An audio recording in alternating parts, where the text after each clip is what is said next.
back in, everybody, to the Postgame Podcast, the Auburn Undercover Podcast. Nathan King, joined here by Patrick Bingham in the aftermath. It's past midnight now, so technically Sunday, but Saturday night's game, Auburn and Tennessee. Everything we could have hoped for from a top 10 matchup, an absolutely thrilling finish, and for Auburn, everything they could have hoped for, getting another top 10 victory. But this one did not come easy. 53-51. Patrick, this team finds a way once again to win a close game. Last year's team, the theme was win every single game by double digits, but they couldn't find a way to pull out the close ones. Keep finding ways to do it. This season, Miles Kelly is the hero in this one for Auburn. Hits a corner three-pointer with 30 seconds left in the game. Hit a big three a few minutes earlier, but that was obviously the one that gave Auburn the lead. Patrick, I mean, just the last 4 minutes of this game, this entire game, every shot felt like life or death because of the way these teams playing defense, but the last 4 minutes were so tense. Every single play on either side of the floor felt obviously massive, and Auburn on the defensive end as well ended up making way more of those plays in the last few minutes than Tennessee did. Yeah, I mean, both teams had an identical second half, 31 points apiece, but it kind of felt, I mean, they were in 20s, early 20s for the first half, and you kind of felt like that second half, especially those last 4 minutes, as you talked about down the stretch, both teams started trading shots a lot, and so that kind of really helped build up the intensity for the big finish. But I really thought that first Miles three kind of got Auburn going for a second, and it kind of gave a bunch of life into the building because, I mean, there's all the big atmosphere, but there's only so much you can cheer for on defense. And so I think that really was the spark. And then, of course, it plays out to where he came in. But I thought a big point when Auburn was looking like they might not win, right at the end, they put Tahad in. Yep. And I really thought that was he came in and instantly got some points. I thought that was big. Yeah, Tahad had some high highs and a few freshman moments, but I mean, you're going to have that. This Tennessee defense, I mean, Auburn's backcourt, Auburn's starting guards. Let's see here. Chad Baker-Mazara goes 0 for 5. Denver Jones 0 for 8 with 4 turnovers.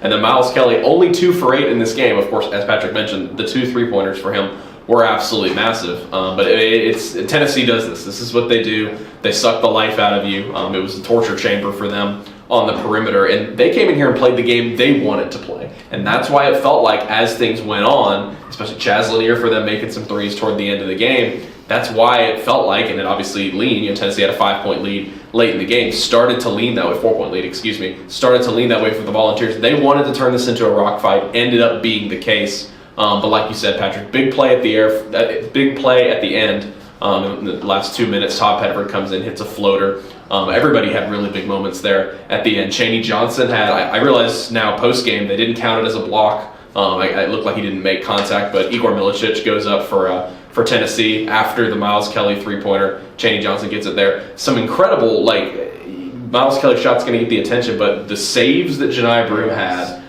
the save Todd Pettiford's like one knee on the baseline and able to save it back out. So just some really high-level effort plays. But I mentioned Broome. They get him back in this game, and he was absolutely fantastic. Looked the part, looked exactly like he was before he missed these 2 games. 16 points for him, 13 rebounds. Bruce Pearl joked he got a triple-double because he also missed 12 shots. But they were running everything through him. And Patrick, I mean, there's absolutely no chance they win this game without Johni Broome. Yeah, no, and every time he gets hurt, and it is a big deal, he's a National Player of the Year candidate, but it feels like the world's ending, and then it just feels like every time the game he comes back in, he is the best player again. Yep.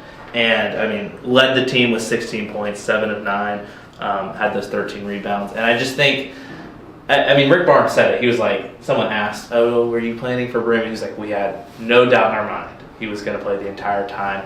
And Pearl, much more on the other side of caution. But, when he goes in the game, you have to change everything in terms of defense, how you prepare. And so I wanted to know, and Pearl said this, he was like, I was interested to see how effective he would be. I thought he might play, but he hadn't practiced really in 2 weeks. He practiced some, I guess, on Friday. But, to go in and play those meaningful minutes at the end and make big plays, like you said, there were a lot of times where he got the big rebound. It just shows he's Johni Broome. Yeah, that last play, I literally said to y'all next game, I said to everybody next game, I was like, all right, what is Burgermaster going to cook up here on that last possession? It was a great look for Baker-Mazara to feed Johni Broome at Tennessee did a great job of collapsing there, but Broome gets his own rebound, passes it out to Miles Kelly in the corner. Kelly continues after this game. He is still shooting. He was shooting 50% from three in SEC play. He's 2 of 4 in this game, so still shooting 50% from beyond the arc. He said after the game he knew it was going in as soon as he let it go. It kind of felt that way. When he came off that pin down, too, with about 5 minutes left, that one felt like it was going in, too, because, I mean, in this game on both ends, Patrick, talking about the defense, I mean, it was, I didn't see Houston in person, wasn't at that game. I was not at Iowa State in person in Maui, but seeing these caliber of defenses against each other, like I said, every shot felt like life and death. But to me, the biggest thing was, I mean, the way they, especially Tennessee, could take away actions. I mean, Auburn, this half-court stuff they do and how efficient they've been this season, it is so impressive to watch it just flow and the ball move around. It would look like there was a look coming open, and Tennessee would just shrivel it up so quickly. And so obviously Johni Broome was played a big part in that. You know, at 16 points, he was the guy who kind of broke that at times. But man, just a really, really high-level game. 2 incredible teams. Bruce Pearl said it after the game. He said, "Look, Auburn came off the floor after the win, really respecting them and understanding they just beat a good team." But you know, this is again a top 10 win for this team, 3rd top 10 win of the year. And you look at the net ratings and everything, Patrick. This is going to be one. I mean, Tennessee is going to fight to be a 1 seed. Like, this is going to be an extremely helpful win for what remains the best resume in the country. Yeah, and I mean you beat the number 16 in the country. It doesn't really style points are fun, but top 10 win's a top 10 win, and and you just think about the SEC race, and as teams start to beat each other, the difference in like pulling that one off versus not, the difference between pulling off South Carolina at the end and not, it just continues to put you in a position to potentially go win the league. And so, I mean, overall, it was a great atmosphere. Really was fantastic at the end.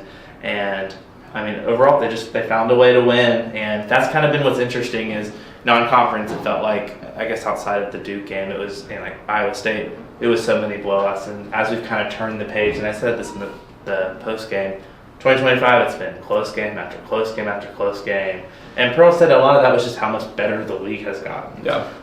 But they continue to find a way to win. Yeah. Now, I mean, 4 out of their 6 SEC wins now have been close. Obviously, all the road games have been real close. But they get one today against Tennessee. I mean, Patrick mentioned it. I mean, the atmosphere was just unbelievable. I mean, every time you're in here for a big game, you look back Kentucky a couple years ago, Alabama a couple years ago, Kentucky last year. I mean, you think it's not going to be topped.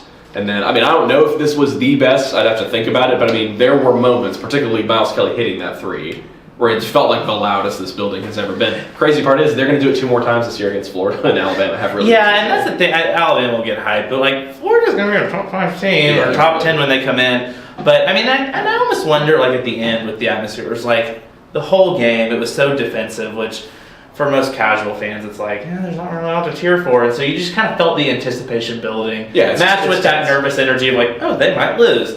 And it kind of all came into that one moment. Exactly. Yeah, I mean, it was tense. And again, credit to Tennessee, and that's what Bruce Pearl said after the game for sort of creating that. I said that on Twitter, like, Auburn's energy has been down all game, and that's what Tennessee does. Some people kind of took it as a slight at Auburn, but like, they want to play that brand of basketball and come in here and do that. Because when they went to Florida and got blown out, Florida just ran away with it. They couldn't play that brand of basketball. Well, and Rick Barnes said it. He was really impressed with how his team handled the crowd. And it did feel like early, and I think Justin Ferguson had a tweet about it, but teams just kind of kept going early in the game of like, Auburn had a 5-0 run. And then Tennessee immediately would answer in a 5-0 run. And that was kind of the thing that we saw this game from Auburn is there, and even in the close wins like at Georgia or other games, there was never the Auburn just avalanches in this one moment and goes on the 10-0 run and just goes crazy out. Like Tennessee continued to, Auburn gets momentum, they took something away or they made a shot. And so I thought that was really impressive, obviously. Yeah. Auburn's defense in this game, of course, again, Tennessee's defense, we talk a lot about. Auburn's defense still deserves a lot of credit. Yes. Lanier and Ziegler combined to shoot 8 of 25 from the floor. That was a huge backcourt matchup for them. And Auburn's defense, that's what Miles Kelly said after the game. He said, look, we're a team that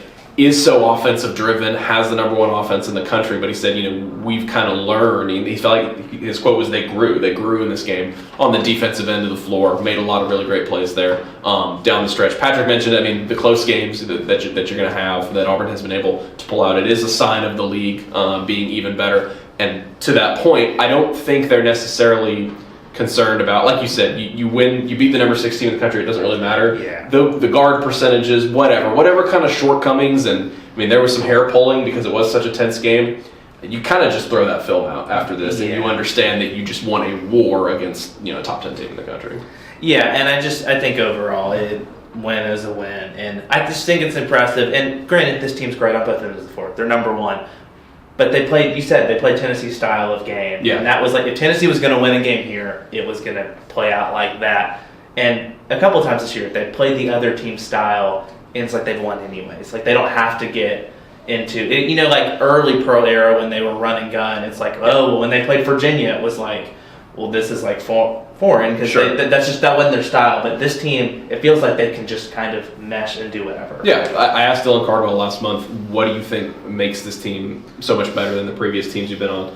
And he said, we're a tough scout. We're impossible to match up against. So, to your point, you're able to kind of adapt to each team. Obviously, Auburn didn't want it to be this type of game, but they have the defense. I mean, swarming was the word I kept kind of coming back to me. How many jump balls did they have in this game of guys just going after it? The officiating also was something that people started to get a little hair pulling about. I didn't think it was necessarily a poorly officiated game, just kind of inconsistent. And so you mentioned that added to the tension that all just kind of exploded when Miles Kelly was able to hit that shot. Auburn gets a huge win over number 6 Tennessee. Remember, this was the highest ranked game in Auburn basketball history. The combined period. This is the highest ranked game in Auburn basketball history. The combined ranking being 7, 1 and 6 is the lowest or highest, however you want to look at it, game in Auburn history. It was the first top 10 game in Neville Arena ever. That feels kind of a wild stat. Teams have kind of been like borderline top 10. Kentucky was number 12 when they were here. The game before Auburn became number 1. And it was the first top 10 game ever between Auburn and Tennessee. So